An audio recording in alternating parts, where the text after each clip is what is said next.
마을 전체가 사라진 밤, 범인은 한 명이 아니었다. 1982년 4월, 국류마을에 개나리가 피었다. 지서 안쪽 책상 앞에서 수화기가 떨어지는 소리를 이순경은 들었다. 아니, 떨어진 것이 아니었다. 우범곤 선배가 수화기를 내던진 것이었다. 플라스틱이 금속 거치대에 부딪히며 날카롭게 울렸고 그 소리는 작은 지서 안을 가득 채웠다가 서서히 흩어졌다. 마치 물 위에 떨어진 돌멩이의 파문처럼. 이순경은 서류를 정리하던 손을 멈췄다. 선배의 손등에 핏줄이 푸르게 돋아 있었다. 수화기를 쥐었던 자리엔 하얀 자국이 선명했다. 힘을 주었던 흔적. 그것도 제법 오래. 선배님, 목소리가 나오지 않았다. 다시 한번. 선배님, 무슨 안 좋은 일 있으십니까? 얼굴이. 우범곤이 천천히 고개를 돌렸다. 그의 눈동자는 이상하리만치 고요했다. 분노가 아니었다. 그것은 더 차갑고 더 깊은 무언가였다. 마치 겨울 저수지의 얼음 밑을 들여다보는 것 같았다. 표면은 단단하고 투명했지만 그 아래에 무엇이 있는지 알 수 없었다. 내 얼굴이 뭐? 이 새끼가 빠져가지고. 말끝을 흐렸다. 우범곤은 책상 서랍을 열었다가 닫았다. 별다른 목적 없이 그저 손을 움직이기 위해서. 서랍 속 볼펜들이 서로 부딪히며 작은 소음을 냈다. 진경 끄고 순찰이나 돌 준비해. 이순경은 입을 다물었다. 선배의 목소리에는 감정이 없었다. 목소리란 원래 그런 것인가? 아무것도 담지 않을 수 있는 것인가? 그것이 더 무서웠다. 그는 고개를 숙이고 모자를 집어들었다. 손이 떨렸다. 미세하게, 그러나 분명하게. 지서 문을 열 때 경첩이 삐걱거렸다. 평소엔 신경 쓰지 않던 소리였다. 오늘은 달랐다. 모든 소리가 날카롭게 들렸다. 문고리의 차가운 감촉, 신발 밑창이 시멘트 바닥을 스치는 소리, 멀리서 들려오는 개 짖는 소리까지. 건너편 구멍가게에서 라디오 소리가 흘러나왔다. 김씨 아저씨가 볼륨을 높인 모양이었다. 트로트 가수의 구성진 목소리가 오후의 공기를 채웠다. 사랑가였다. 지고 지는 사랑에 대한 노래. 가수는 애절하게 불렀지만 그 목소리는 이상하게도 경쾌하게 들렸다. 그 소리 너머로 아주 짧게 무언가 깨지는 소리가 들렸다. 이순경은 걸음을 멈췄다. 귀를 기울였다. 소리가 난 방향은 우범곤 선배의 집 쪽이었다. 지서에서 100여 미터 떨어진 곳. 슬레이트 지붕에 담쟁이가 기어오르는 낡은 집. 선배의 아내가 마당에 고추를 말리고 6살 난 아들이 3륜차를 타고 노는 집. 하지만 이미 아무 소리도 들리지 않았다. 라디오 소리만이 요란했다. 이순경은 숨을 참았다. 마치 숨소리가 다른 소리를 가릴까 두려운 듯 심장이 뛰었다. 빠르게, 불규칙하게. 김씨는 가게 안에서 담배를 피우며 창밖을 내다보고 있었다. 이순경과 눈이 마주쳤다. 순간 김씨의 눈에 무언가가 스쳤다. 경계, 아니면 연민, 혹은 두려움. 김씨는 재빨리 고개를 돌렸다. 마치 아무것도 보지 못한 사람처럼, 마치 아무것도 듣지 못한 사람처럼. 이순경은 다시 걸었다. 순찰 구역 쪽으로. 발걸음이 평소보다 빨랐다. 도망치듯 걷고 있었다. 무엇으로부터? 아직 일어나지 않은 일로부터, 혹은 이미 일어났지만 보지 않기로 한 일로부터. 멀어지면서 그는 자신이 왜 뒤돌아보지 않는지 생각했다. 경찰이라면 그 소리를 확인해야 하지 않는가? 집 안에 혹시 도둑이 든 것은 아닌가? 혹시 누군가 다친 것은 아닌가? 그러나 발은 앞으로만 나아갔다. 뇌가 명령하지 않아도 몸이 알고 있었다. 돌아가면 안 된다는 것을, 확인하면 안 된다는 것을. 봄볕은 따스했다. 등에 닿는 햇살이 무거웠다. 개나리가 담장을 넘어 흐드러지게 피어 있었다. 누군가의 집 부엌에서는 된장찌개 끓는 냄새가 났다. 된장의 구수함과 파의 알싸한 향. 누군가는 저녁을 준비하고 있었다. 누군가는 밥상을 차리고 있었다. 누군가는 가족을 기다리고 있었다. 마을은 평온했다. 적어도 겉보기엔 그랬다. 이순경은 골목을 돌았다. 지서가 시야에서 사라졌다. 그제야 숨을 크게 들이마셨다. 공기가 폐 속으로 들어왔다. 차갑고 날카로웠다. 봄 공기가 아니었다. 무언가 다른 계절의 공기 같았다. 그는 담벼락에 기대어 섰다. 시멘트 벽이 등을 통해 차갑게 전해졌다. 손을 펴보았다. 여전히 떨리고 있었다. 3년 전 처음 이 마을에 발령받았을 때도 이렇게 떨리지 않았다. 첫 순찰을 돌 때도, 첫 취객을 상대할 때도 하늘을 올려다보았다. 구름 한 점 없이 맑았다. 파랗다는 것이 이토록 공허할 수 있다는 것을 그는 처음 알았다. 라디오에서는 여전히 노래가 흘렀다. 멀어져서 가사는 들리지 않았지만 멜로디는 또렷했다. 슬프면서도 경쾌한 이상한 노래. 이순경은 다시 걸었다. 순찰 구역으로. 해야 할 일을 하기 위해, 보아야 할 것을 보기 위해, 보지 말아야 할 것은 보지 않기 위해. 평온했다. 그렇게 믿고 싶었다. 며칠이 흘렀다. 국류마을의 봄은 깊어졌다. 파출소 앞 작은 시장에서 고함 소리가 터져 나온 것은 오후 4시쯤이었다. 장을 보던 사람들이 일제히 고개를 돌렸다. 우범곤이 한 남자의 멱살을 잡고 있었다. 50대쯤 되어 보이는 남자는 술에 취해 비틀거렸고 우범곤의 손에 잡힌 옷깃은 이미 구겨져 있었다. 이 새끼가 지금 경찰한테 시비를 거는 거야? 우범곤의 목소리는 낮게 깔렸다. 차갑고 날카로웠다. 멱살을 잡은 손에 힘이 들어갔다. 남자의 발끝이 땅에서 살짝 떠올랐다. 이순경은 순찰을 돌다가 소란을 듣고 달려왔다. 사람들이 원을 그리며 서 있었다. 그러나 아무도 말리지 않았다. 그저 지켜볼 뿐이었다. 구경꾼의 눈으로. 선배님, 이순경이 다급하게 우범곤의 팔을 잡았다. 그 팔은 쇠처럼 단단했다. 떨리고 있었다. 분노로, 아니면 다른 무언가로. 선배님, 참으십시오. 사람들 봅니다. 우범곤이 천천히 고개를 돌렸다. 그의 눈에는 이순경이 보이지 않았다. 아무것도 보이지 않는 눈. 다만 무언가를 향해 있을 뿐인 눈. 이 경찰이 바보로 보여? 침을 튀기며 말했다. 멱살을 잡은 손에 더 힘이 들어갔다. 남자가 신음을 냈다. 작고 약한 소리. 구걸하는 소리. 이것들은 메가 약이야. 우범곤이 오른손을 들어 올렸다. 주먹을 쥐고 있었다. 그 주먹은 공중에서 멈췄다. 떨렸다. 내려칠 것인가, 내려치지 않을 것인가. 시간이 정지한 것 같았다. 선배님, 제발요. 이순경의 목소리가 갈라졌다. 그는 우범곤의 팔을 두 손으로 붙잡았다. 매달리듯이 자신의 체중을 실었다. 우범곤이 비틀거렸다. 주먹이 내려오지 않았다. 남자는 풀려나자마자 바닥에 주저앉았다. 손으로 목을 감싸고 기침을 했다.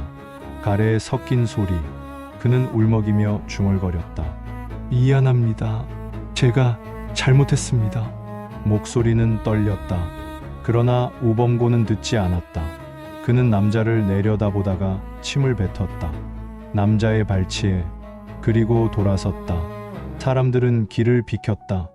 홍해가 갈라지듯. 우범곤은 그 사이를 걸어갔다. 지서 쪽으로. 등이 굽어 있었다. 제복은 구겨져 있었다. 그러나 아무도 그를 부르지 않았다. 이순경은 남자를 일으켜 세웠다. 옷에 먼지를 털어주었다. 손이 떨렸다. 미안하다고 말하고 싶었지만 입이 열리지 않았다. 남자는 고개를 저으며 비틀거리며 떠났다. 뒤돌아보지 않았다. 시장은 다시 시끌벅적해졌다. 마치 아무 일도 없었다는 듯 생선 장수가 고등어를 내려치며 소리쳤다. 야채 장수가 가격을 흥정했다. 일상은 계속되었다.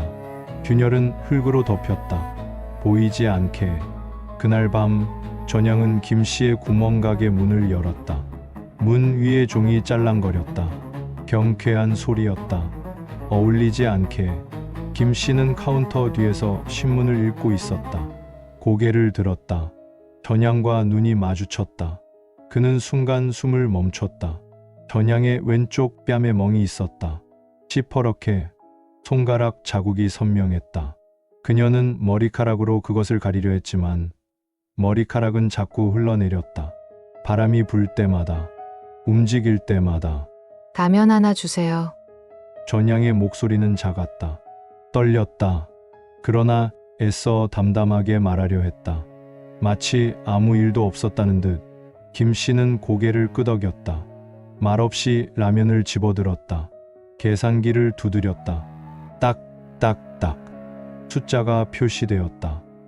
200원. 전양이 지폐를 내밀었다. 손이 떨렸다.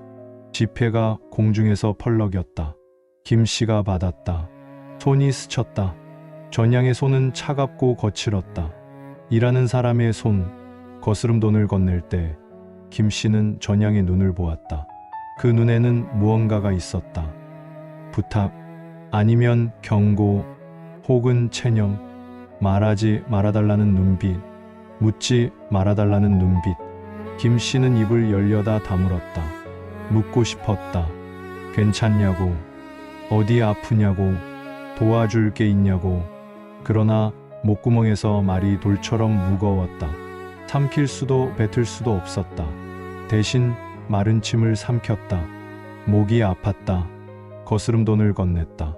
동전들이 손 위에서 차갑게 부딪혔다. 감사합니다. 전양이 라면을 들고 돌아섰다. 종이 다시 짤랑거렸다. 문이 닫혔다. 그녀의 뒷모습이 유리창 너머로 멀어졌다.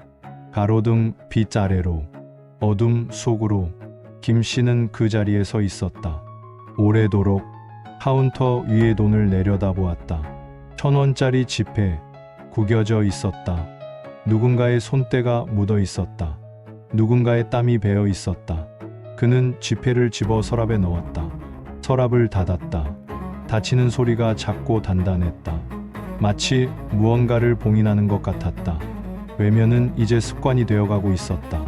밤은 깊었다. 가게 밖에서는 고양이 한 마리가 울었다. 길고 애절한 소리, 누구도 대답하지 않는 소리. 김 씨는 불을 껐다. 어둠이 가게를 채웠다. 그는 앞치마를 벗으며 생각했다. 이것이 옳은 일인가? 아니다. 그렇다면 왜 아무 말도 하지 않았는가? 모른다. 정말 모르는가? 아니다. 안다. 두렵기 때문이다. 연루되기 싫기 때문이다. 문제에 휘말리기 싫기 때문이다. 김 씨는 뒷문으로 나갔다. 밤 공기가 차가웠다. 별이 총총했다. 아름다운 밤이었다. 그러나 그에게는 아무것도 아름답지 않았다. 집으로 걸어가며 그는 멍자국을 떠올렸다. 시퍼런색, 손가락 자국. 얼마나 세게 때려야 그런 자국이 남는가? 얼마나 아팠을까? 얼마나 무서웠을까? 그리고 얼마나 외로웠을까? 아무도 묻지 않는다는 것, 아무도 도와주지 않는다는 것, 그것을 아는 눈빛. 김 씨는 걸음을 멈췄다. 돌아가야 하나? 경찰에 신고해야 하나? 그러나 발은 앞으로만 나아갔다. 집으로, 안전한 곳으로. 침묵이 쌓였다. 매일 밤 조금씩, 마을 전체에, 사람들의 입 속에, 가슴 속에. 누구도 그 침묵이 쌓여 무엇이 될지 알지 못한 채 밤이 깊었다. 우범곤이 집 앞에 나타난 것은 11시가 넘어서였다. 비틀거리며 걸었다. 술 냄새가 10m 밖에서도 풍겼다. 소주와 막걸리가 섞인 시큼하고 무거운 냄새. 나와. XX야. 목소리가 밤을 갈랐다. 낮게 깔린 그러나 분명한 목소리. 위협이 담긴 목소리. 집 안에서 움직이는 기척이 들렸다. 불이 꺼졌다. 어둠이 집을 삼켰다. 마치 없는 집인 양. 마치 아무도 살지 않는 집인 양. 문 열어. XX. 우범곤이 문을 발로 찼다. 팡! 목재가 흔들렸다. 경첩이 삐걱거렸다. 다시 한번. 팡! 더 세게. 문이 열렸다. 전양이 나왔다. 맨발이었다. 머리는 흐트러져 있었고 잠옷차림이었다. 그녀는 고개를 숙인 채 문지방에 섰다. 왜 이래요? 작은 목소리였다. 떨렸다. 간청하는 목소리. 우범고는 대답하지 않았다. 한 손을 뻗어 전양의 머리채를 움켜잡았다. 머리카락이 손가락 사이로 당겨졌다. 전향이 작게 신음했다. 이년이 집에서 뭘 했길래 문을 안 열어? 우범곤이 머리채를 흔들었다. 전향의 몸이 휘청거렸다. 좌우로 인형처럼, 의지가 없는 물체처럼. 아파요. 놔줘요. 전향의 목소리가 갈라졌다. 우범곤은 더 세게 흔들었다. 전향의 두 손이 우범곤의 손목을 잡았다. 떼어내려 했지만 힘이 없었다. 그녀의 손은 작고 약했다. 내가 누군 줄 알고 이따위로 나와? 말끝마다 침이 튀었다. 분노가 아니었다. 그보다 더 추악한 무언가였다. 권력의 행사, 지배의 쾌감. 이순경은 골목 어귀에 서 있었다. 순찰을 돌다가 소리를 들었다. 우범곤의 목소리를, 전향의 신음소리를. 그는 조심스럽게 가까이 다가갔다. 담벼락에 몸을 숨기고 가로등 빛이 닿지 않는 어둠 속에. 그리고 보았다. 우범곤이 전향의 머리채를 잡고 흔드는 것을, 전향이 비틀거리는 것을, 맨발이 시멘트 바닥을 스치는 것을. 이순경의 다리가 굳었다. 발이 땅에 붙은 것 같았다. 움직여야 한다. 가서 말려야 한다. 선배를 제지해야 한다. 그러나 몸이 움직이지 않았다. 두려웠다. 선배가 무섭다기보다 그 다음이 무서웠다. 말리고 나면 어떻게 되는가? 선배와의 관계는 어떻게 되는가? 이 작은 마을에서 계속 같이 일해야 하는데, 매일 얼굴을 마주쳐야 하는데. 전향이 바닥에 쓰러졌다. 우범곤이 놓아준 것이 아니라 더 이상 버틸 수 없어서 쓰러진 것이었다. 그녀는 무릎을 꿇고 마당 한가운데 앉아 있었다. 어깨가 떨렸다. 울고 있었다. 소리 없이. 우범곤은 그녀를 내려다보며 침을 뱉었다. 그리고 집 안으로 들어갔다. 문을 닫았다. 쾅. 마을이 조용해졌다. 이순경은 어둠 속에 서 있었다. 전향은 마당에 앉아 있었다. 둘 다 움직이지 않았다. 시간이 멈춘 것 같았다. 얼마나 지났을까? 전향이 천천히 일어났다. 무릎을 짚고 흙을 털었다. 집 안으로 들어갔다. 불을 켜지 않았다. 어둠 속으로 사라졌다. 이순경은 돌아섰다. 걸었다. 뒤돌아보지 않았다. 골목을 빠져나왔다. 가슴이 뛰었다. 호흡이 거칠었다. 손이 떨렸다. 비겁하다. 비겁하다. 비겁하다. 머릿속에서 말이 울렸다. 자신의 목소리가 아닌 다른 누군가의 목소리. 아니, 자신의 목소리였다. 가장 깊은 곳에서 나오는 구멍가게의 불이 꺼졌다. 김 씨가 셔터를 내렸다. 금속이 서로 부딪히며 덜컹거렸다. 그는 뒷문으로 나와 집으로 향했다. 빠른 걸음으로 도망치듯. 그도 들었다. 소리를, 비명을. 그러나 가게 불을 끄고 셔터를 내렸다. 보지 않았다. 듣지 않았다. 없던 일로 만들었다. 아침이 밝았다. 구멍가게 앞에서 이순경과 김씨가 마주쳤다. 이순경은 모자를 벗어 들고 있었다. 땀이 이마에 맺혀 있었다. 밤새 잠을 자지 못한 얼굴이었다. 김씨는 셔터를 올리고 있었다. 손이 떨렸다. 셔터가 삐걱거리며 올라갔다. 둘은 눈이 마주쳤다. 말없이 바라보았다. 서로가 무엇을 알고 있는지 알았다. 서로가 무엇을 보았는지 알았다. 그리고 서로가 무엇을 하지 않았는지도. 이순경이 먼저 입을 열었다. 힘겹게, 마치 돌을 삼키듯. 사장님, 어젯밤에 말이 끊어졌다. 계속하기가 어려웠다. 보셨습니까? 김 씨의 얼굴이 굳었다. 주름이 깊어졌다. 그는 고개를 끄덕였다. 천천히. 저러다 정말 큰일 나는 거 아닙니까? 이순경의 목소리가 작아졌다. 마지막 말은 거의 속삭임이었다. 김 씨의 눈에 무언가가 번쩍였다. 분노. 그는 버럭 소리를 질렀다. 그럼 순경 양반이 뭘 했어야지? 목소리가 떨렸다. 분노인지 슬픔인지 알 수 없었다. 제복 입은 사람이 보고만 있는데 나 같은 늙은이가 뭘 어쩐단 말이오? 이순경은 입을 다물었다. 반박할 말이 없었다. 옳은 말이었다.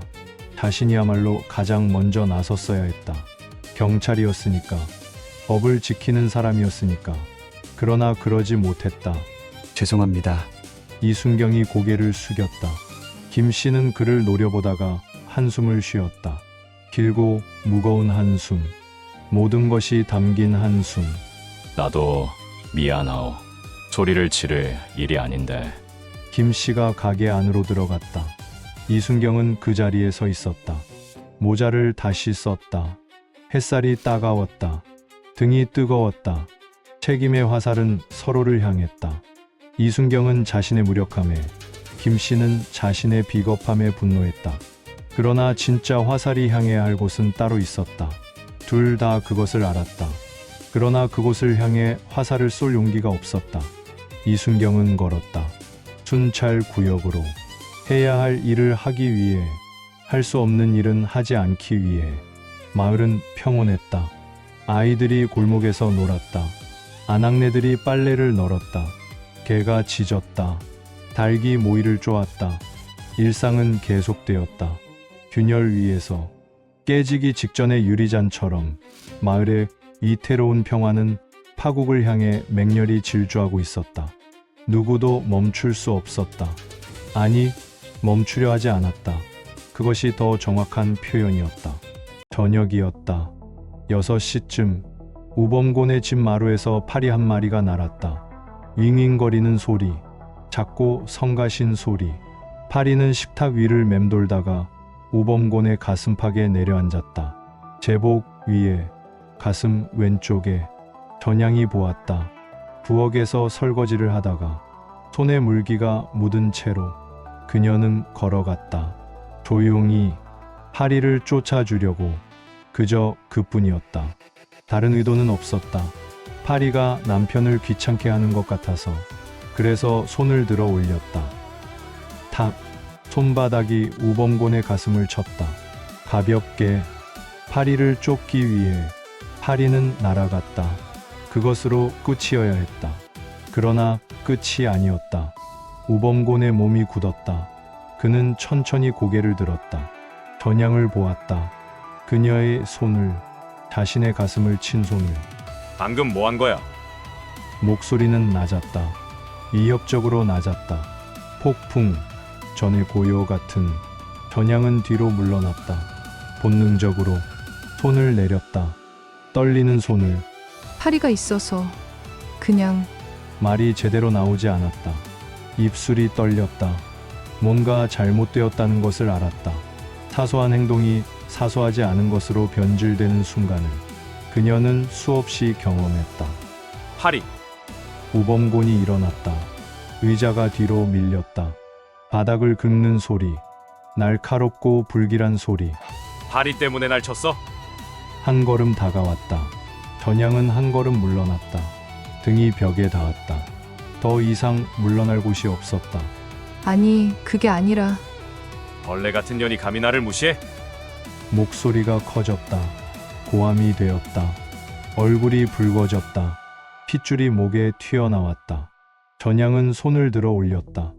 막기 위해. 하지만 소용없었다. 주먹이 날아왔다. 얼굴에, 왼쪽 뺨에. 세상이 한쪽으로 기울었다. 귀에서 이명이 울렸다. 높고 지속적인 소리. 잘못했어요. 비명이 터져 나왔다. 자신의 목소리인지도 몰랐다. 그냥 파리. 파리 때문에. 다시 주먹이 날아왔다. 배에 숨이 막혔다. 폐에서 공기가 빠져나갔다. 바닥에 쓰러졌다. 차가운 마루. 얼굴이 나무 바닥에 닿았다. 먼지 냄새가 났다.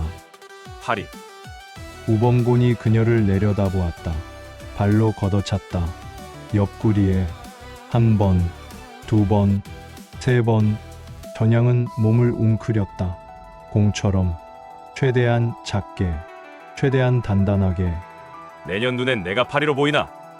발길질이 계속되었다. 등에, 다리에, 어디든지. 통증이 온몸에 퍼졌다. 구별할 수 없을 만큼. 모든 것이 아팠다. 오늘 내년이랑 이 동네 새끼들 싹 다 죽여버릴 거니까.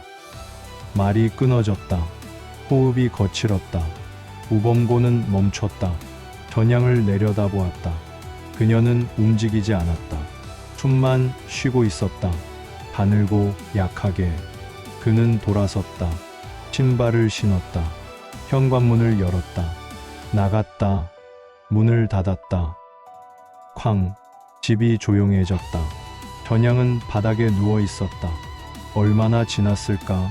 시간 감각이 없었다. 천천히 몸을 일으켰다. 온몸이 비명을 질렀다. 거울을 보았다. 얼굴이 부어 있었다. 입술이 터져 있었다. 피가 턱으로 흘렀다. 짠맛이 입안에 퍼졌다. 그녀는 수도꼭지를 틀었다. 찬물이 나왔다. 얼굴을 씻었다. 물이 붉게 물들었다. 수건으로 얼굴을 닦았다. 거울을 다시 보았다. 낯선 얼굴이었다. 자신의 얼굴이 아닌 것 같았다. 창밖을 내다보았다. 우범곤이 골목을 걸어가고 있었다. 빠른 걸음으로, 목적이 있는 걸음으로. 어디로 가는가? 전향은 알았다. 예비군 무기고 거기에 총이 있었다. 칠탄이 있었다. 우범곤은 무기고 열쇠를 가지고 있었다.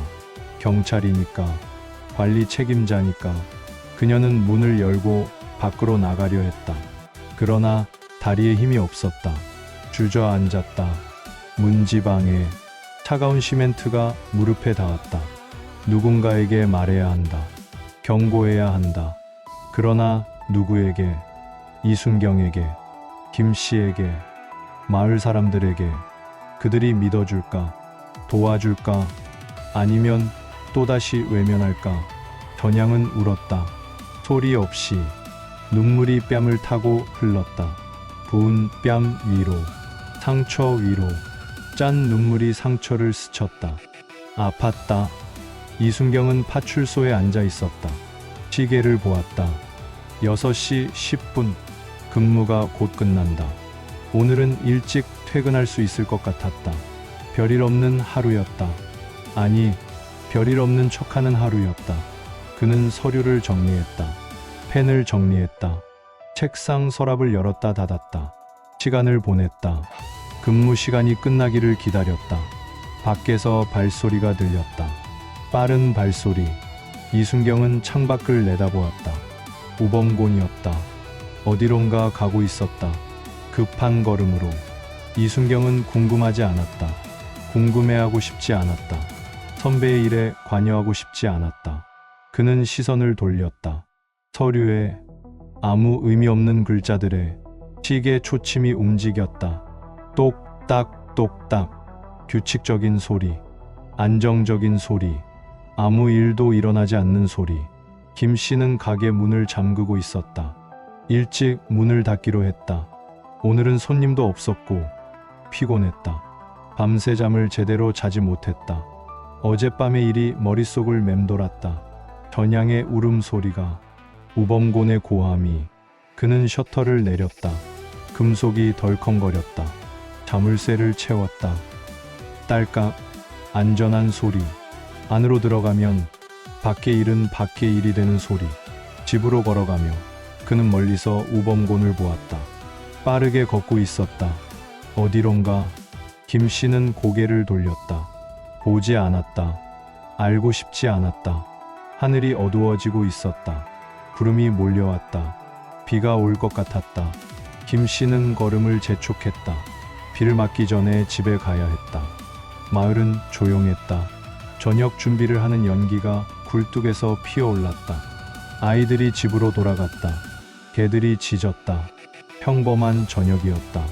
그들이 애써 외면했던 소음이 이제 곧 마을 전체를 삼킬 총성이들이라는 것을 아무도 알지 못했다. 우범고는 예비군 무기고 앞에 섰다. 자물쇠를 열었다. 열쇠를 주머니에서 꺼냈다. 손이 떨리지 않았다. 확신에 찬 손이었다. 문이 열렸다. 어둠 속으로 들어갔다. 총이 벽에 걸려 있었다. M1 소총. 그는 총을 집어들었다. 무게가 느껴졌다. 익숙한 무게. 칠탄을 챙겼다. 주머니에 넣었다. 덜그럭거리는 소리. 밖으로 나왔다. 문을 닫았다. 자물쇠를 채우지 않았다. 필요 없었다.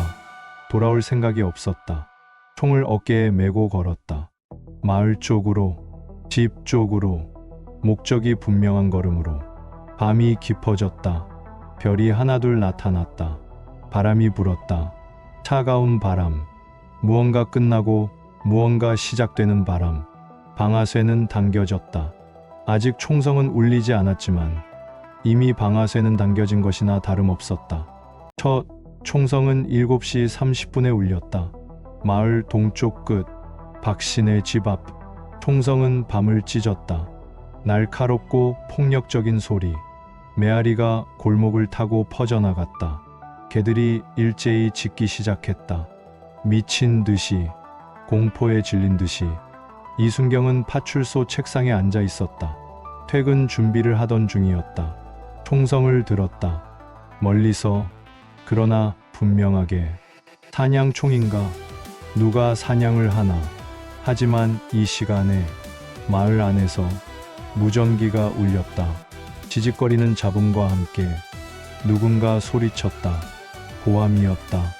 공포에 질린 고함. 우순경이 미쳤어. 이순경은 수화기를 집어들었다. 손이 떨렸다. 여보세요? 무슨 일입니까? 무전기 너머로 비명이 들렸다. 여러 사람의 비명. 그리고 다시 총성.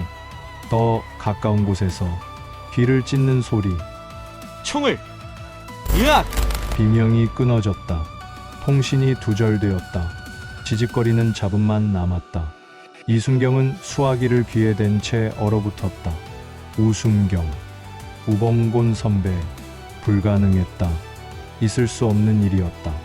선배가 총을 사람들에게. 다시 총성이 울렸다. 이번엔 더 가까웠다. 파출소에서 200m쯤 떨어진 곳. 이순경은 창문으로 달려갔다. 밖을 내다보았다. 골목에서 사람들이 뛰어나왔다. 비명을 지르며 어디론가 도망쳤다. 여자들이, 아이들이, 노인들이, 공포에 질린 얼굴들. 그리고 우범곤이 나타났다. 총을 들고 M1 소총을 어깨에 맨 채 천천히 걸었다. 마치 순찰을 도는 것처럼. 제복을 입은 채로, 경찰 모자를 쓴 채로. 이순경의 다리가 휘청거렸다. 책상을 붙잡았다. 숨이 막혔다. 이것은 꿈인가? 악몽인가? 우범곤이 총을 들어 올렸다. 조준했다. 도망가는 사람을 향해 방아쇠를 당겼다. 사람이 쓰러졌다. 앞으로, 바닥에. 움직이지 않았다. 이순경은 비명을 삼켰다. 목구멍에서 소리가 나오지 않았다. 온몸이 떨렸다. 제어할 수 없이. 무엇을 해야 하는가? 경찰이다. 나가야 한다. 막아야 한다. 그러나 발이 움직이지 않았다. 뇌가 명령을 내렸지만 몸이 거부했다. 두려웠다. 죽음이 두려웠다. 저 총구가 자신을 향할 것이 두려웠다. 쓰러진 사람처럼 바닥에 누울 것이 두려웠다. 이순경은 주저앉았다. 책상 아래로 몸을 숨겼다. 어린아이처럼 부끄러웠다. 자신이. 그러나 움직일 수 없었다. 밖에서 총성이 계속 울렸다. 한 발, 두 발, 세 발. 비명이 들렸다. 울음소리가 들렸다. 도망가는 발소리가 들렸다. 이순경은 귀를 막았다. 두 손으로 눈을 감았다. 단단히. 보지 않으면, 듣지 않으면 없는 일이 되는가. 그러나 총성은 귀를 뚫고 들어왔다. 뼈를 통해, 살을 통해. 김씨는 가게 안에 있었다. 셔터를 내리고 문을 잠그고 불을 끈 채로 어둠 속에서 숨을 죽이고. 첫 총성을 들었을 때 그는 무엇인지 몰랐다. 폭죽인가? 차 소리인가? 그러나 두 번째 총성을 들었을 때 알았다. 총이었다. 창문 틈으로 내다보았다. 작은 틈, 손가락 하나 들어갈 만한 골목이 보였다. 사람들이 뛰었다. 비명을 지르며. 그리고 우범곤이 나타났다. 총을 든 채로 김씨는 숨을 멈췄다. 심장이 미친 듯이 뛰었다. 귀에서 쿵쿵거리는 소리가 들렸다. 자신의 심장 소리. 우범곤이 총을 쏘았다. 건너편 집 이씨가 쓰러졌다. 앞으로 바닥에 피가 등에서 퍼져나갔다. 어두운 얼룩 점점 커지는 김씨는 뒤로 물러났다. 창문에서 벽에 등을 기댔다. 다리에 힘이 없었다. 주저앉았다. 바닥에 차가운 타일 위에 이씨를 알았다. 30년을 알고 지냈다. 같은 마을에서 가게에 자주 왔다.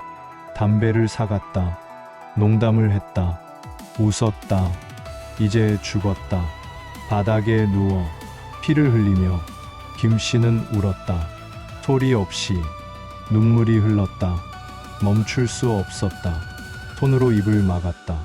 소리가 새어나가지 않도록. 우범곤이 들을까봐 밖에서 총성이 계속 울렸다.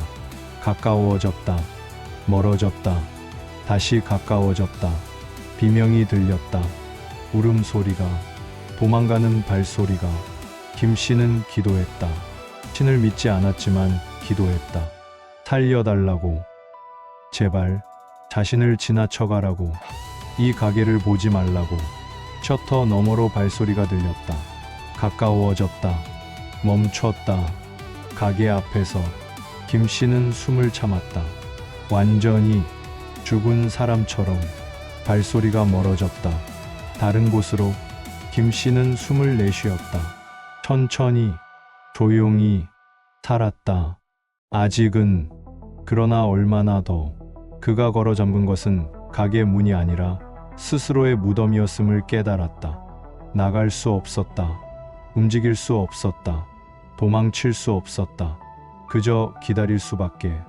죽음이 오기를, 아니면 지나가기를. 전향은 헛간에 숨어 있었다. 집 뒤편, 농기구를 보관하는 곳. 어둡고 좁은 곳. 볏짚 냄새가 났다. 쥐가 지나갔다. 발에 스쳤다. 그러나 비명을 지르지 않았다. 입을 막았다. 두 손으로. 첫 총성을 들었을 때 알았다. 우범곤이 시작했다는 것을, 그가 말한 것을. 싹 다 죽여버리겠다고. 허언이 아니었다. 진심이었다. 전향은 집에서 도망쳤다. 뒷문으로, 맨발로, 헛간으로 숨었다. 볏짚 더미 뒤에 몸을 작게 웅크렸다. 최대한 작게. 총성이 울렸다. 한 발, 두 발, 세 발. 멈추지 않았다. 비명이 들렸다. 아는 목소리들, 이웃들, 마을 사람들. 죽어가고 있었다. 그들이 그녀 때문에, 아니, 그녀의 남자 때문에. 그러나 차이가 있는가? 그녀가 떠났다면, 신고했다면, 도움을 청했다면. 전향은 울었다. 볏짚에 얼굴을 묻고 소리가 새어나가지 않도록. 눈물이 볏짚을 적셨다. 발소리가 들렸다. 가까워졌다. 집 쪽으로. 우범곤이었다. 분명히. 전향아. 목소리가 들렸다. 부르는 목소리. 마치 평범한 날의 평범한 호명처럼. 그러나 그 안에 광기가 있었다. 차갑고 날카로운. 어디 있어? 발소리가 집 안으로 들어갔다. 물건이 넘어지는 소리가 들렸다. 찾고 있었다. 그녀를. 나와. 명령이었다. 복종을 요구하는 목소리. 전향은 움직이지 않았다. 호흡을 최소화했다. 심장이 뛰었다. 너무 크게 들릴 것 같았다. 그 소리가. 집 안에서 총성이 울렸다. 한 발. 우범곤이 화풀이를 하는 것이었다. 가구를, 벽을, 무엇이든. 좋아. 숨바꼭질하자. 웃음소리가 들렸다. 미친 웃음, 즐기는 웃음. 발소리가 집 밖으로 나왔다. 마당을 걸었다. 헛간 쪽으로 가까워졌다. 점점 더. 전향은 눈을 감았다. 기도했다. 신이 있다면 제발 보지 말게 해달라고, 찾지 못하게 해달라고. 발소리가 헛간 문 앞에서 멈췄다. 문고리가 덜컹거렸다. 문이 열렸다. 빛이 들어왔다. 가로등 빛, 희미한 빛. 여기 있나? 속삭임이었다. 더 무서운 속삭임. 전향은 볏짚 더미 뒤에서 숨을 참았다. 완전히 죽은 사람처럼. 발소리가 헛간 안으로 들어왔다. 한 걸음, 두 걸음, 멈췄다. 냄새가 나는데. 우범곤이 중얼거렸다. 그녀의 냄새, 땀과 두려움의 냄새. 발소리가 다가왔다. 볏짚 더미 쪽으로. 전향의 입에서 작은 소리가 새어나왔다. 신음, 참을 수 없는 공포의 신음. 발소리가 멈췄다. 찾았다. 총성과 비명이 밤을 채웠다. 마을 전체가 악몽 속으로 떨어졌다. 그리고 어디에서도 구원은 오지 않았다. 총성이 멈췄다. 새벽 4시쯤 마지막 총성이 울리고 그 후로 아무 소리도 들리지 않았다. 비명도 없었다. 울음소리도 없었다. 발소리도 없었다. 정적이었다. 그러나 어제의 정적과는 달랐다. 죽음의 무게를 가진 침묵이었다. 무거워서 숨 쉬기 어려운 침묵. 귀를 막아도 뚫고 들어오는 침묵. 이순경은 파출소 책상 아래에서 밤을 새웠다. 웅크린 채 눈을 뜨고 잠들지 못했다. 밖에서 들려오는 소리들을, 총성을, 비명을, 울음을, 도망가는 발소리를 모두 들었다. 그리고 아무것도 하지 않았다. 창밖이 밝아오기 시작했다. 희끄무레한 빛, 새벽의 빛. 이순경은 천천히 책상 아래에서 나왔다. 다리가 저렸다. 온몸이 뻣뻣했다. 일어서려 했지만 다리에 힘이 없었다. 책상을 붙잡고 일어섰다. 창밖을 내다보았다. 마을이 보였다. 아니, 마을이었던 곳이 보였다. 골목에 사람들이 쓰러져 있었다. 움직이지 않는 사람들. 피가 바닥에 퍼져 있었다. 어두운 얼룩들, 아직 마르지 않은. 이순경의 손이 창틀을 움켜잡았다. 손톱이 하얗게 질렸다. 숨이 막혔다. 가슴이 조여왔다. 문을 열었다. 밖으로 나갔다. 다리가 떨렸다. 한 걸음, 두 걸음, 비틀거렸다. 첫 번째 시신은 파출소에서 10m 떨어진 곳에 있었다. 박노인이었다. 70대, 등에 총을 맞았다. 엎드린 채 손이 앞으로 뻗어 있었다. 기어가려 했던 것이었다. 살려고. 그러나 멈췄다. 영원히. 이순경은 무릎을 꿇었다. 박노인 옆에 손을 뻗었다. 만지려 했지만 멈췄다. 손이 떨렸다. 공중에서 죄송합니다. 목소리가 나왔다. 작고 떨리는 목소리. 박노인은 대답하지 않았다. 눈이 반쯤 떠져 있었다. 무언가를 보고 있었다. 아무것도 보지 않는 눈. 일어섰다. 걸었다. 골목으로. 더 많은 시신들이 있었다. 여자들, 아이들, 남자들, 노인들. 얼굴을 알았다. 모두 이름을 알았다. 그들과 인사를 나눴다. 웃었다. 농담을 했다. 이제 죽어 있었다. 바닥에, 피 속에, 김씨네 가게 앞. 이씨가 쓰러져 있었다. 등에 총을 맞았다. 도망가다 죽었다. 얼굴이 땅에 닿아 있었다. 흙이 뺨에 묻어 있었다. 조금 더 가자. 최씨네 집 앞. 최씨 부부가 함께 쓰러져 있었다. 손을 잡고 같이 도망가려 했던 것이었다. 같이 죽었다. 골목 끝 아이가 있었다. 6살쯤 여자아이. 분홍색 옷을 입고 인형을 안고 그 작은 몸에도 총알이 박혔다. 가슴에. 이순경은 그 자리에 서 있었다. 움직일 수 없었다. 다리가 무거웠다. 몸 전체가 무거웠다. 지구의 중력이 10배가 된 것 같았다. 허물어진 담벼락에 기댔다. 주저앉았다. 바닥에 머리를 감싸 쥐었다. 두 손으로 내가 말이 나왔다. 중얼거림이었다. 혼잣말이었다. 내가 막을 수 있었어. 목소리가 갈라졌다. 울음이 섞였다. 단 한 번이라도 말을 했더라면 그랬다. 한 번이라도 선배를 제지했더라면, 신고했더라면, 전향을 도왔더라면, 누군가에게 말했더라면. 그러나 하지 않았다. 외면했다. 모른 척했다.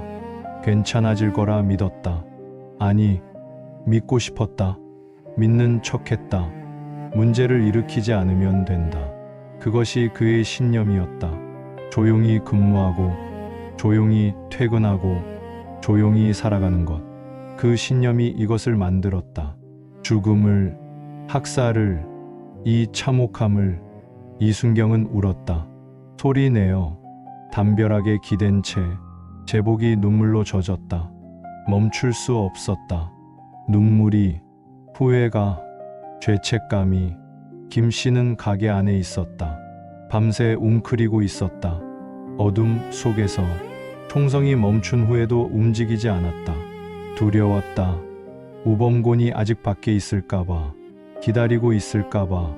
새벽 빛이 셔터 틈으로 들어왔다. 희미하게 김씨는 천천히 일어났다. 다리가 저렸다.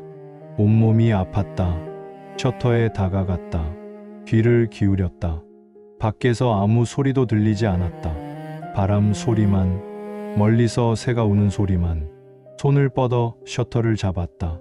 떨리는 손으로 올릴 것인가, 밖을 볼 것인가. 두려웠다. 무엇을 보게 될지. 그러나 알아야 했다. 살았는지, 죽었는지. 마을이, 이웃이. 셔터를 올렸다. 천천히. 덜컹거리는 소리가 크게 들렸다. 아침의 고요를 깼다. 빛이 들어왔다. 눈이 부셨다. 김씨는 눈을 가늘게 뜨고 밖을 보았다. 이씨가 가게 앞에 쓰러져 있었다. 김씨는 숨을 들이켰다. 날카롭게. 가슴이 아팠다. 이씨, 30년을 알고 지낸 이씨, 매일 담배를 사러 오던 이씨, 농담을 하던 이씨, 웃던 이씨, 죽어 있었다.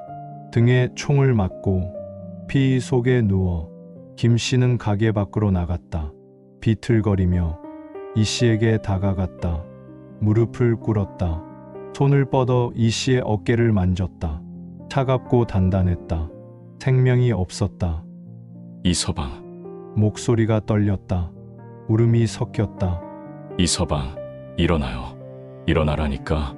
그러나 이씨는 일어나지 않았다. 영원히 일어나지 않을 것이었다. 김씨는 고개를 들었다. 골목을 보았다. 더 많은 시신들이 보였다. 알던 사람들, 이웃들, 30년, 40년을 함께 산 사람들. 모두 죽어 있었다.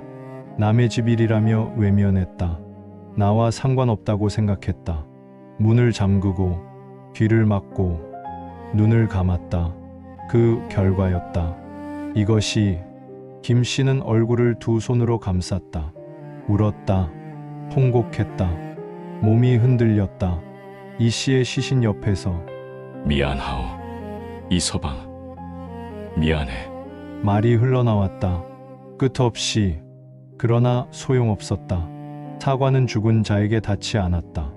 용서도 없었다. 다만 후회만 남았다. 평생 짊어져야 할 후회. 전향은 헛간에 있었다. 볏짚 더미 뒤에 웅크린 채 밤새 움직이지 않았다. 우범곤이 헛간에 들어왔다가 나갔다. 찾지 못했다. 어둠이 그녀를 숨겼다. 아니면 운이 좋았다. 혹은 우범곤이 지쳐서 제대로 찾지 않았던 것일 수도. 총성이 멈췄다. 오래전에. 그러나 전향은 움직이지 않았다. 죽은 척했다. 실제로 죽은 것처럼. 새벽 빛이 헛간 틈으로 들어왔다. 볏짚을 비췄다. 그녀의 손을, 떨리는 손을. 천천히 고개를 들었다. 주위를 살폈다. 아무도 없었다. 조심스럽게 볏짚 더미에서 나왔다. 다리가 저렸다. 온몸이 뻣뻣했다. 헛간 문으로 갔다. 밖을 내다보았다. 마당이 보였다. 집이 보였다. 조용했다. 너무 조용했다. 문을 열고 나갔다. 맨발이 차가운 땅에 닿았다. 아침 이슬이 발을 적셨다. 집으로 걸어갔다. 천천히, 조심스럽게, 마치 지뢰밭을 걷는 것처럼 집 안으로 들어갔다. 총알 자국이 벽에 있었다. 가구가 넘어져 있었다. 깨진 그릇들, 흩어진 물건들. 우범고는 없었다. 어디로 갔는가? 죽었는가? 아니면 도망갔는가? 혹은 다른 곳에서 계속하고 있는가? 전향은 거울을 보았다. 자신의 얼굴을 멍이 들고 부어 있고 눈이 충혈되고 머리카락은 흐트러지고 누구인가? 이 사람은 자신인가? 밖으로 나갔다. 골목으로, 마을로 사람들이 쓰러져 있었다. 죽어 있었다. 알던 사람들, 인사하던 사람들. 그녀 때문이었다. 그녀의 남자 때문이었다. 아니, 그녀 때문이었다. 떠나지 않아서, 신고하지 않아서, 도움을 청하지 않아서. 오늘만 버티면 괜찮을 거라 생각했다. 내일은 나아질 거라 믿었다.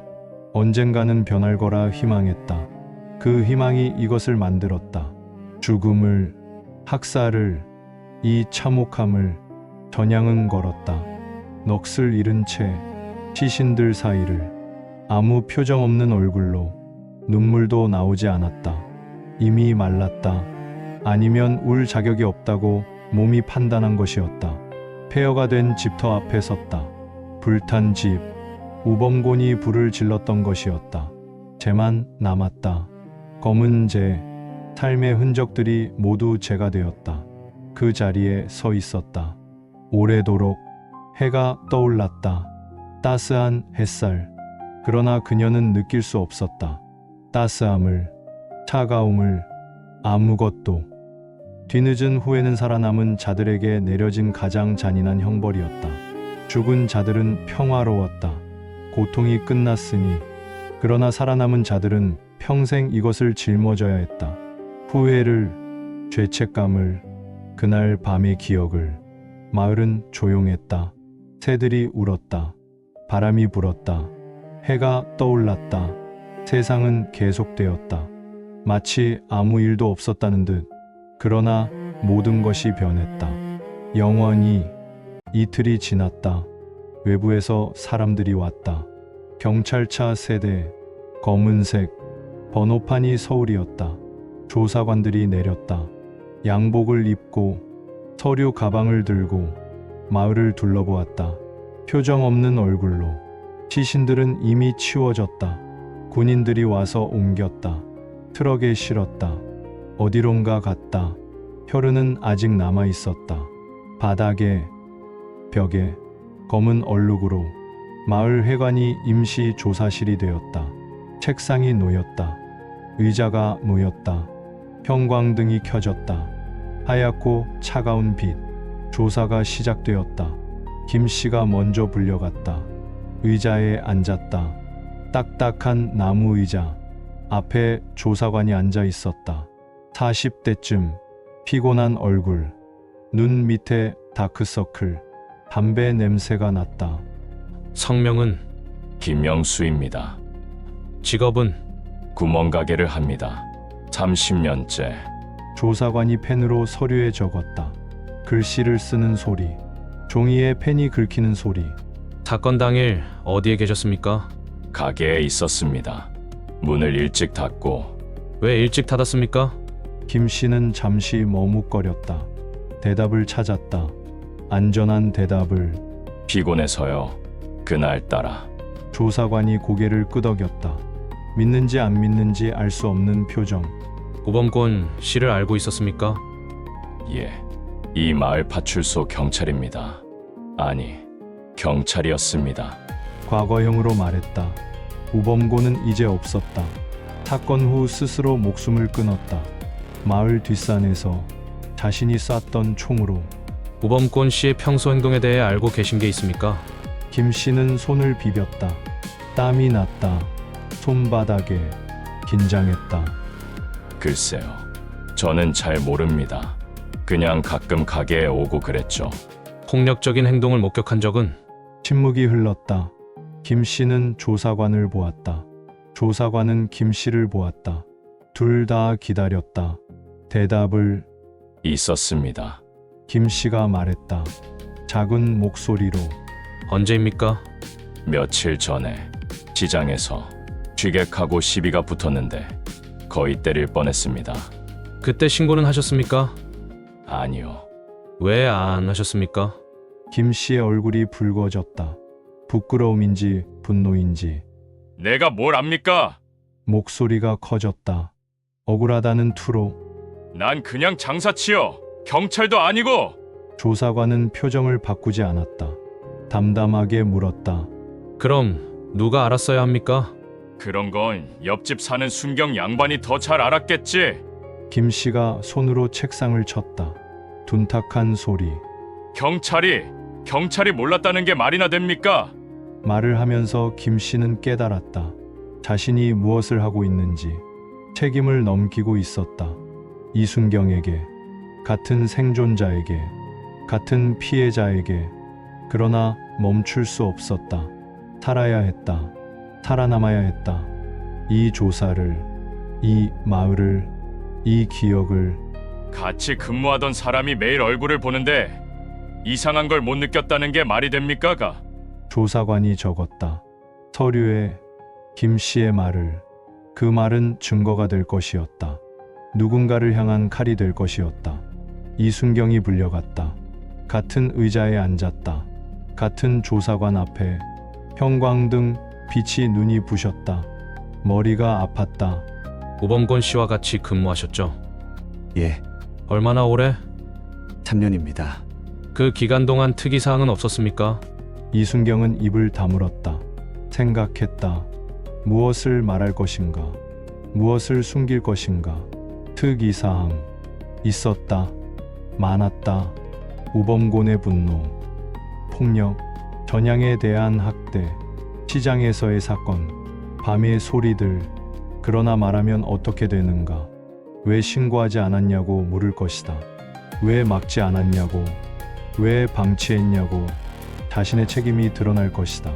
경찰로서의 무능이, 인간으로서의 비겁함이, 그리고 조직은, 경찰은 그를 보호하지 않을 것이다.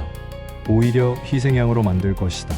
체면을 지키기 위해, 명예를 지키기 위해. 특이사항은 말을 시작했다. 천천히, 신중하게. 있었습니다. 몇 번 어떤? 술을 좀 많이 드셨습니다. 가끔 근무 중에도. 안전한 대답이었다. 술, 누구나 마신다. 경찰도 마신다. 문제가 되지만 큰 문제는 아니다. 폭력적인 행동은? 한두 번 목격했습니다. 취액과 시비가 있었고. 그때 제지하셨습니까? 예, 말렸습니다. 거짓말이었다. 말린 것이 아니라 뒤늦게 끌어냈다. 그러나 조사관은 알 수 없을 것이다. 증인이 없다. 취객도 기억하지 못할 것이다. 가정폭력에 대해서는? 이순경의 손이 떨렸다. 무릎 위에서 주먹을 쥐었다. 떨림을 멈추려고. 들은 적은 있습니다. 소문으로. 또 거짓말. 소문이 아니었다. 목격했다. 들었다. 알았다. 확인은 하셨습니까? 아니요. 사생활이라. 변명이었다. 핑계였다. 그러나 조사관은 고개를 끄덕였다. 이해한다는 듯. 이 정도로 심각한 사태로 번질 줄 예상하셨습니까? 아니요. 전혀. 이것만은 진실이었다. 정말 몰랐다. 이렇게까지 될 줄은. 수십 명이 죽을 줄은. 마을이 폐허가 될 줄은. 아니, 정말 몰랐는가?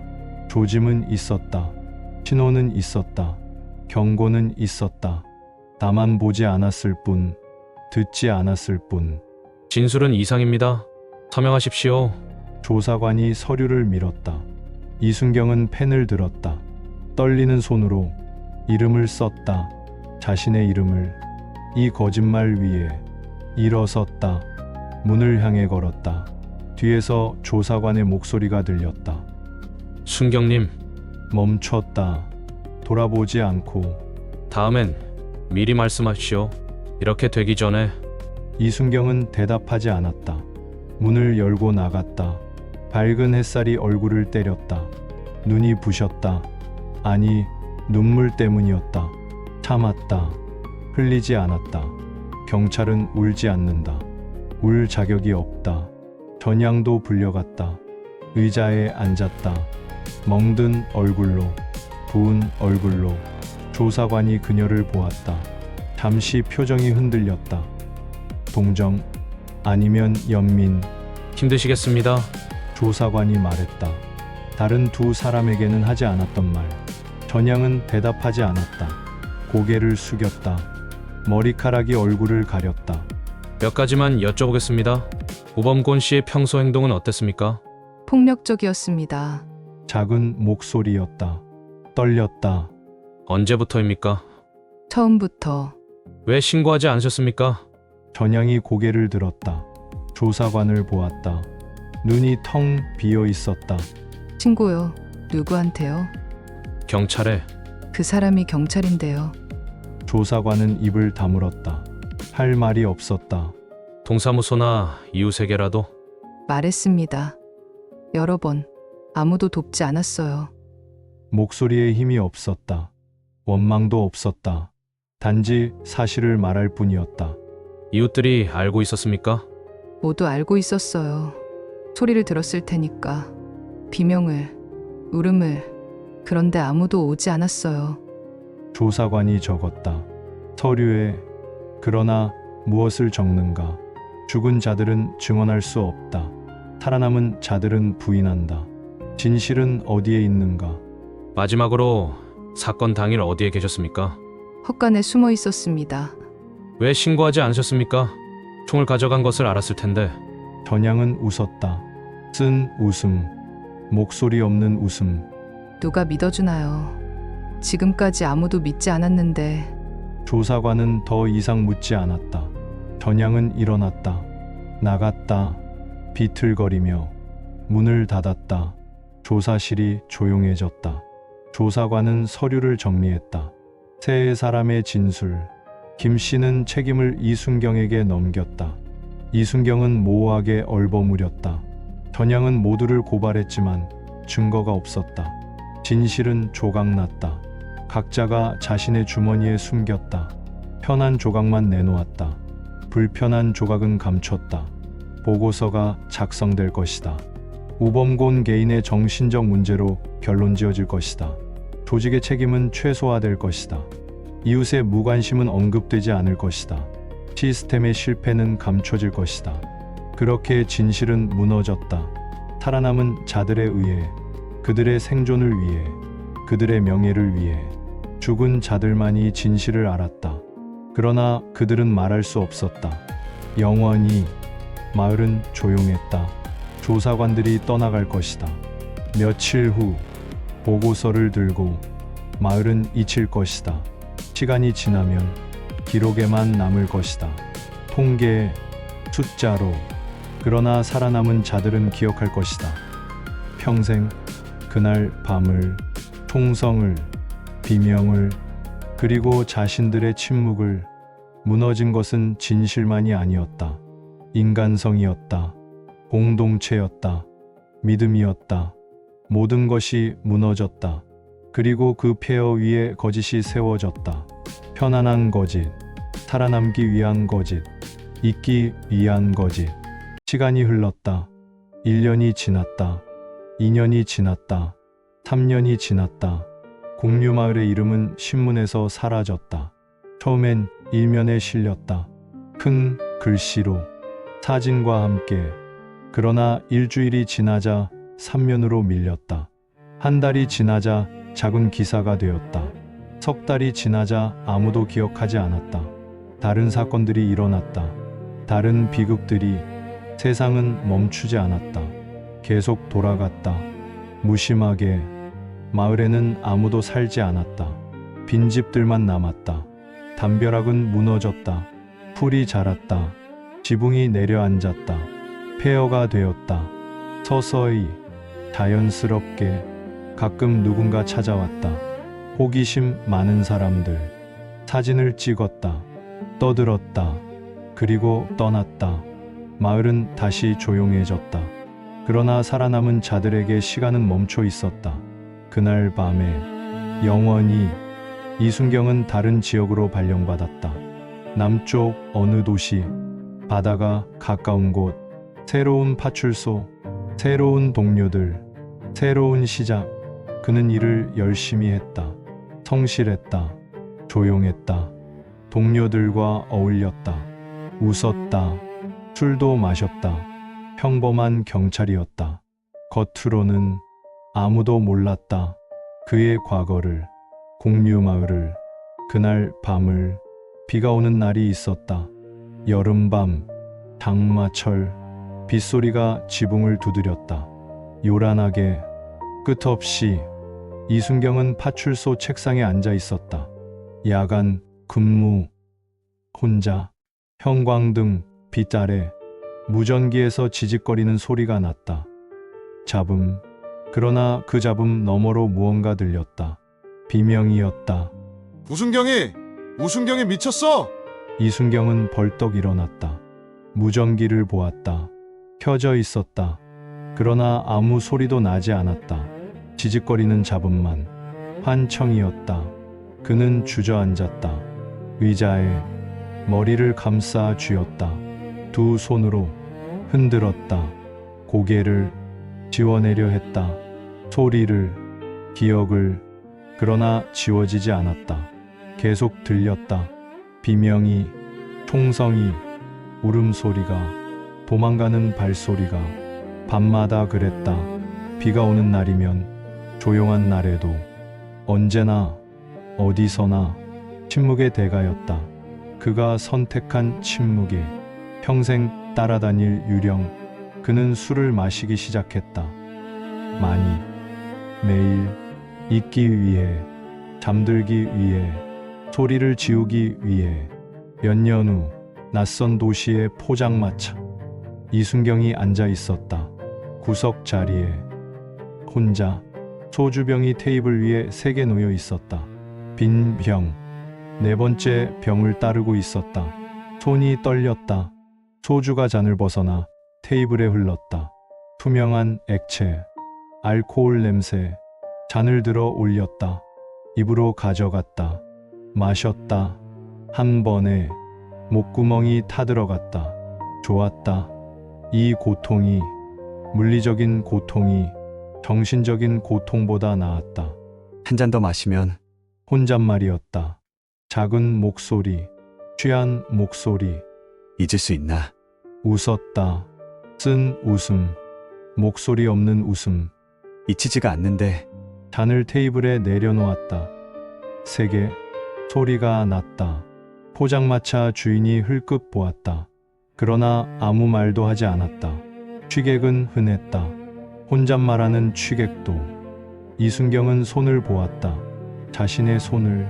떨리는 손. 이 손으로 무엇을 했는가? 아니, 무엇을 하지 않았는가? 사람을 구할 수 있었다. 이 손으로 선배를 막을 수 있었다. 전향을 도울 수 있었다. 신고할 수 있었다. 그러나 하지 않았다. 이 손은 아무것도 하지 않았다. 주머니에 넣고, 책상 위에 올려놓고, 술잔을 들고 미안합니다. 말했다. 빈 잔에게, 테이블에게, 공기에게. 정말 미안합니다. 그러나 누가 듣는가? 죽은 자들은 듣지 못한다. 용서는 오지 않는다. 비가 내리기 시작했다. 포장마차 천막을 두드렸다. 빗소리, 그 소리 속에서 또 들렸다. 비명이, 총성이. 이순경은 귀를 막았다. 두 손으로. 그러나 소리는 안에서 났다. 머릿속에서, 영혼 깊은 곳에서. 김 씨는 가게를 팔았다. 사건 후 6개월 만에 헐값으로, 급하게, 아무에게나 짐을 쌌다. 많지 않았다. 옷가지 몇 벌, 사진 몇 장, 통장, 현금. 그게 전부였다. 30년의 삶이 트럭 한 대에 실렸다. 떠났다. 서울로, 큰 도시로, 아무도 자신을 모르는 곳으로. 작은 방을 얻었다. 반지하, 습했다. 곰팡이 냄새가 났다. 창문은 작았다. 빛이 잘 들지 않았다. 좋았다. 어둠이 좋았다. 숨기 쉬었다. 일을 찾았다. 경비원, 아파트 단지, 야간, 근무, 사람을 만나지 않아도 되는 일, 말하지 않아도 되는 일. 낮에는 잤다. 밤에는 일했다. 반복했다. 매일 기계처럼. 그러나 잠들 때마다 꿈을 꾸었다. 같은 꿈. 매번 가게 안에 있었다. 셔터가 내려져 있었다. 어두웠다. 밖에서 소리가 들렸다. 총성, 비명, 울음. 셔터를 올리려 했다. 나가려 했다. 도우려 했다. 그러나 셔터가 올라가지 않았다. 잠겨 있었다. 밖에서 꼼짝할 수 없었다. 창문으로 보았다. 작은 틈으로 이웃들이 쓰러졌다.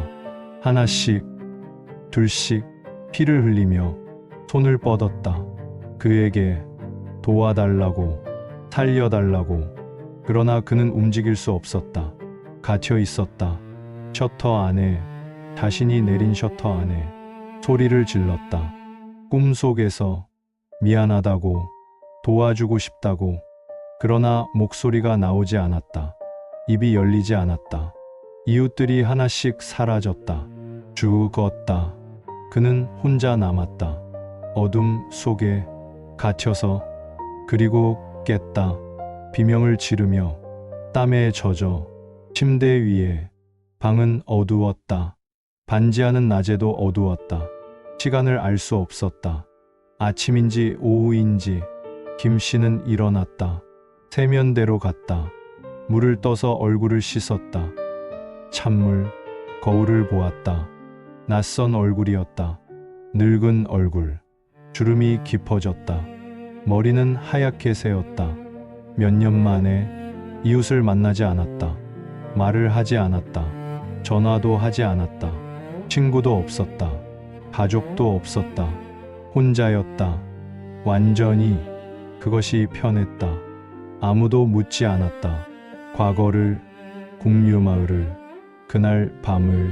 그러나 혼자일 때가 가장 무서웠다. 생각이 찾아왔다. 기억이 밀려왔다. 후회가 짓눌렀다. 밤이 길었다. 끝없이 길었다. 새벽이 오지 않는 것 같았다. 아니, 새벽이 와도 차이가 없었다. 어둠은 계속되었다. 마음속에서. 전향은 사라졌다.